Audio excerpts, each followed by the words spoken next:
I've seen a lot of teams in the past, mine including, trying to build our own in-house solution, right? And it often ends up in this big ball of mud. Can you tell us why it's probably a bad idea to do this internally? And what have been the biggest technical challenges when building Flagsmith? Yeah, I mean, I don't necessarily think it's always a bad idea to do that. Like, a lot of the people we do talk to are in that situation where they started, it's like a Boolean, right? How hard can it be? It's like one table in your database. And it can start, they generally, they generally start off like that.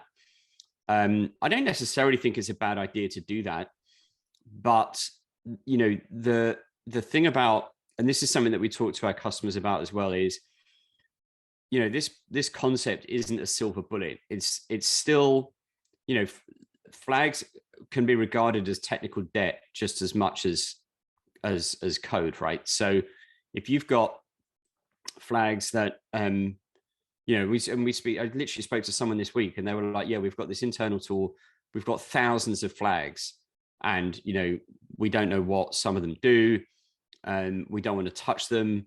It's kind of like, this kind of, it's debt, right? It's like you don't want to like those sort of bits of your software that you're not going to go near that because it works and no one really understands it. And flags can be the same. So you have to understand that they're not this kind of magic bullet that absolve you of doing a bunch of good engineering. And they need to be, house kept and cleared out. And, you can have you can have flags that run for the lifetime of the product, right? If you want to have a kill switch to stop people logging in, for example, like you would never want to remove that flag. But if you're working on a feature, just say you're working on this new search engine and you deploy it and it's, way better. And you decide, right, we're going to turn off the old search engine and use a new one. Then, the next stage in that workflow is delete the flag, and delete the flag from your code, because, it's, if the old search engine doesn't exist anymore, if you've stopped paying them, and they're not indexing your stuff anymore, then, it's debt if you haven't removed that code. So that's like, that's a really important concept. And so, yeah, so what tends to happen with the customers we speak to who've built stuff themselves is, they start off building it as a single table, and then, oh, it would be good if I could override this feature just for me, or if I could override this feature for people who log in with their company email address or whatever.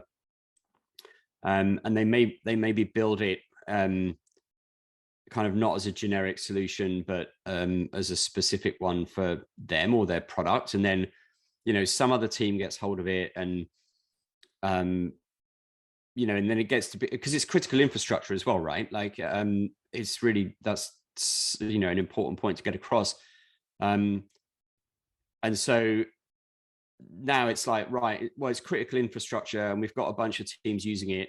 Now we need to assign someone to be working on it, because, if there's bugs in it, it affects our products, and, or if it's going down all the time because it can't handle the load or whatever, and then, like, before you know it, you've got like an engineer working on it full time, and then they go on holiday and it fails. And then now you've got two engineers working on it, and then now you're spending like 6 digits running a feature flagging service. And, and then someone asks a good question of like, why are we doing this? So yeah, I'm not saying buy always and don't build. Like that's not our sort of perspective.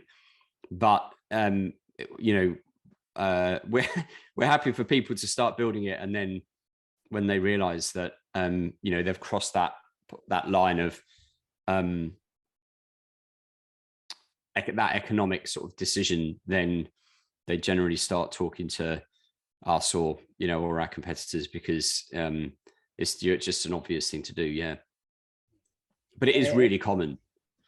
Yeah, I think it is almost like in terms of level of maturity between when you start and you want to keep it simple and you just maybe have one or two, and as you grow and you want to get more and more fancy about when that feature is being shown or not, and that's when I guess that part gets really it gets hard to manage because we haven't thought through, well, what else do we want to do with a feature flag, which with Flagsmith you have, which allows you to do a lot of really great things out of the bat and while keeping it simple at the same time. Yeah, um, I think also what happens is a lot is, you know, you're, let's say you're writing a Rails application, you build it in Rails, and so there's no common interface, that it's Rails, right?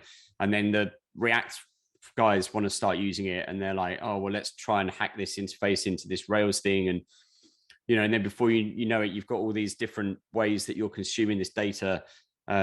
Whereas if you do it, you know, with a platform like ours, you've got a, you know, everyone's writing to an API that's defined and works and isn't Rails specific, for example. That's really common as well. if you too like to debug in production, give us a like, comment, or subscribe. Thank you.